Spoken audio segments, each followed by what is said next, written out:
मित्रों,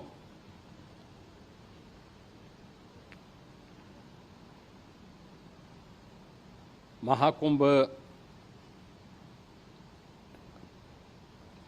प्रयागराज का आज मौनी अमावस्या का मुख्य स्नान है और कल सायंकाल 7 बजे से ही काफ़ी बड़ी संख्या में श्रद्धालुजन प्रयागराज पहुंच करके स्नान भी कर रहे थे और काफ़ी बड़ी संख्या में श्रद्धालुजन ब्रह्म मुहूर्त का भी इंतजार कर रहे थे। एक दुर्भाग्यपूर्ण हादसा इसी दौरान अखाड़ा मार्ग पर संगम के तट पर हुआ, जिसमें 90 से ज़्यादा लोग गंभीर रूप से या सामान्य रूप से घायल हुए। यह हादसा भारी भीड़ के द्वारा अखाड़ा मार्ग के बैरिकेडिंग्स को तोड़ने और उसके बाद उससे कूद करके जाने के कारण वहाँ पर हुआ है, जिसमें 30 के आसपास लोगों की दुखद मृत्यु हुई है। 36 घायलों का प्रयागराज में उपचार चल रहा है। शेष घायलों को उनके परिवार के सदस्य लेकर के चले गए हैं। घटना दुखद है, मर्माहत करने वाला है।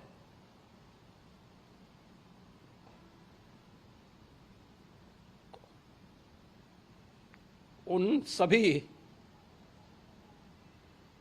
परिजनों के प्रति हमारी पूरी संवेदना है। हम लोग रात्रि से ही लगातार प्रशासन के संपर्क में हैं। मेला प्राधिकरण, पुलिस प्रशासन, एनडीआरएफ, एसडीआरएफ,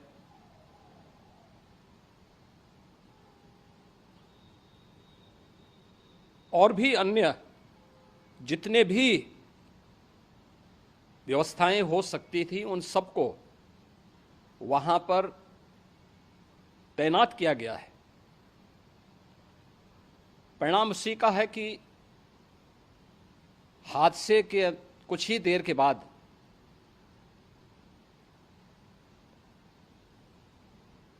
राहत कार्य को ग्रीन कॉरिडोर बना करके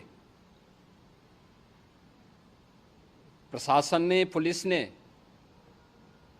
एनडीआरएफ और एसडीआरएफ के स्वयंसेवकों ने सभी लोगों को हॉस्पिटल तक पहुंचाने का काम किया है। लेकिन दुर्भाग्य से इस दौरान ये मौतें हुई हैं।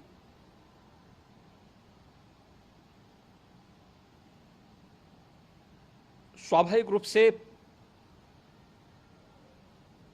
इन सब मुद्दों पर प्रश्न उठना स्वाभाविक भी है।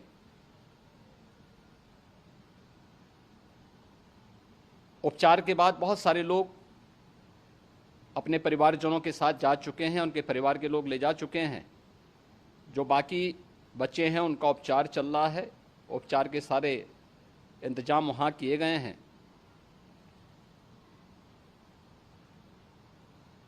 प्रेशर मौनी अमावस्या का ये मुख्य स्नान है महाकुंभ का, और बहुत ज़्यादा प्रेशर प्रयागराज में होने के कारण सभी प्रकार के मार्ग भी चौक थे।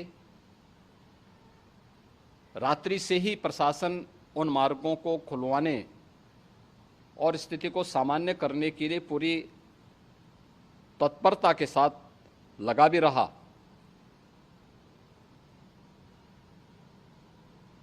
ये सभी घटनाओं के बाद, ये जो हादसा हुआ है, इस हादसा के बाद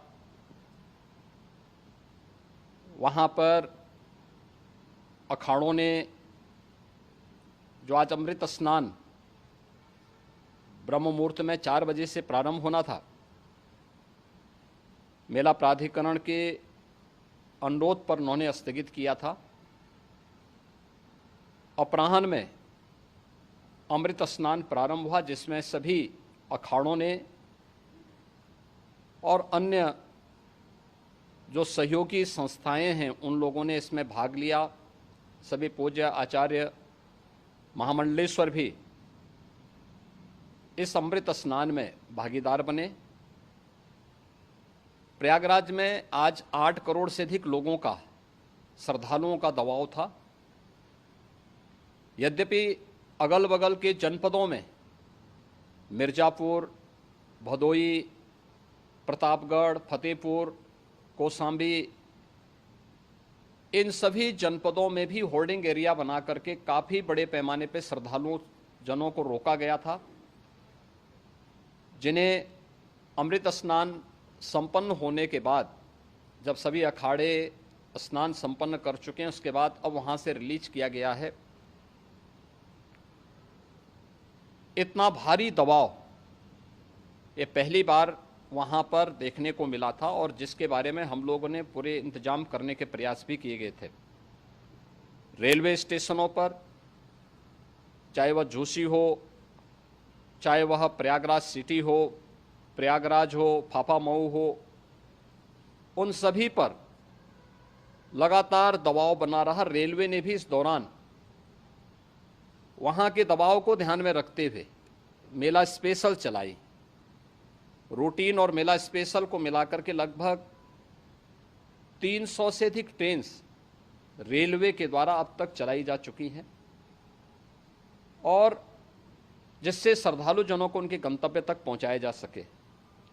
उत्तर प्रदेश परिवहन निगम ने भी अपनी 8000 से अधिक बसेज श्रद्धालु जनों को उनके गंतव्य तक पहुंचाने के लिए लगाया हुआ है, और जिससे उन सबको सुरक्षित उनके घरों तक पहुंचाया जा सके।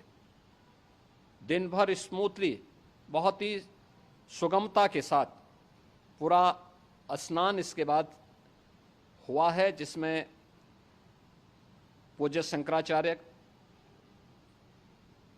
आचार्य महामंडलेश्वर, वरिष्ठ संतजन और सभी अखाड़ों ने इसमें पूरा सहयोग भी किया और पूरे कार्यक्रम को सकुशल संपन्न करने में अपना योगदान भी दिया है। ये सभी घटनाएं मर्माहत करने वाली भी हैं और एक सबक भी है, लेकिन हादसे के तह में भी जाने की आवश्यकता है, और इसी दिशा से सरकार ने भी तय किया है कि हम इसकी एक जुडिशियल इंक्वायरी भी करेंगे, क्योंकि कई बार रिव्यू होने के बाद स्थानीय स्तर पर हर प्रकार की सतर्कता के बाद आखिर कहां से ऐसे हादसे फिर भी होते हैं और हुए हैं। इसके लिए हम लोगों ने न्यायमूर्ति हर्ष कुमार के नेतृत्व में पूर्व डीजी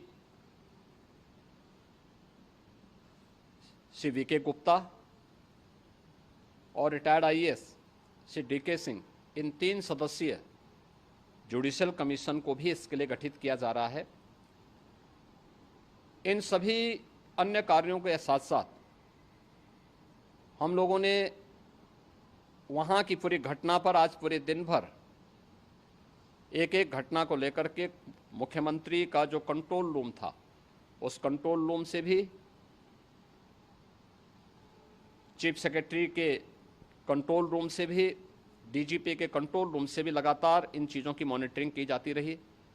दिन भर बैठक चली है और लगातार एक एक घटना को लेकर के वहाँ पर प्रशासन के साथ संवाद भी रहा है, विभिन्न अखाड़ों के साथ संवाद रहा है, अन्य संतों के साथ भी दिन भर हम लोग संवाद बनाते रहे हैं। प्रातःकाल से आदरणीय प्रधानमंत्री जी का, माननीय गृह मंत्री जी का, माननीय राष्ट्रीय अध्यक्ष जी का, अन्य तमाम केंद्रीय मंत्रियों का, माननीय रेल मंत्री जी का, प्रदेश की माननीय राज्यपाल महोदया का भी इस संबंध में बराबर आवश्यक दिशा निर्देश भी और मार्गदर्शन भी प्राप्त होता रहा। इसको लेकर के यहाँ पर सरकार ने उसे नीचे मजबूती के साथ उतारने का कार्य करने का प्रयास किया। घटना अत्यंत दुखद है। मृतकों के प्रति मेरी विनम्र श्रद्धांजलि है। जितने भी मृतक के परिजन हैं, उन सभी परिवारजनों के प्रति जिन्होंने अपने परिवार के सदस्यों को खोया है, मेरी संवेदनाएं हैं। विनम्र श्रद्धांजलि उनके प्रति संवेदना मेरी है।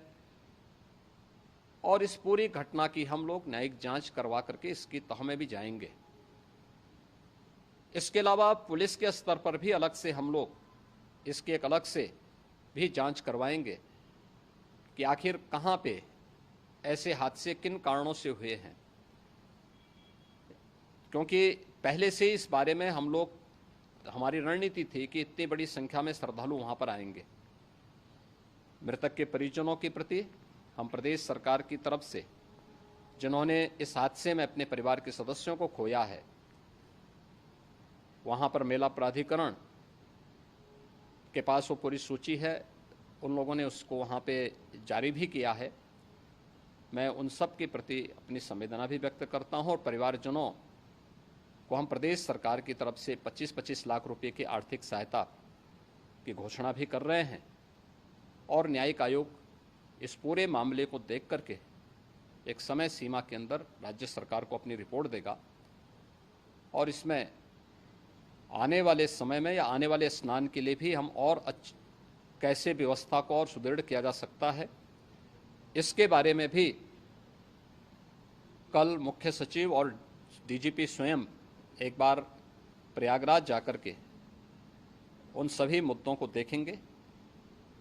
आवश्यकता पड़ती है तो फिर इसमें, यद्यपि आज प्रदेश सरकार के तमाम वरिष्ठ अधिकारियों को हम लोगों ने अलग अलग स्थानों पर वहां लगाया गया था और वे सभी पूरी तत्परता के साथ, प्रमुख सचिव नगर विकास वहीं थे, पीडब्ल्यूडी के प्रमुख सचिव भी वहीं पे थे, पावर कॉरपोरेशन के चेयरमैन भी वहीं पे मौजूद थे, जिन एक एक मुद्दों पर वहां पर वे लोग लगातार निगाह रखे हुए थे। लेकिन दुर्भाग्यपूर्ण घटना और ये मर्माहत करने वाली घटना है। मैं सभी उन पुण्य आत्माओं के प्रति अपनी विनम्र श्रद्धांजलि अर्पित करता हूँ।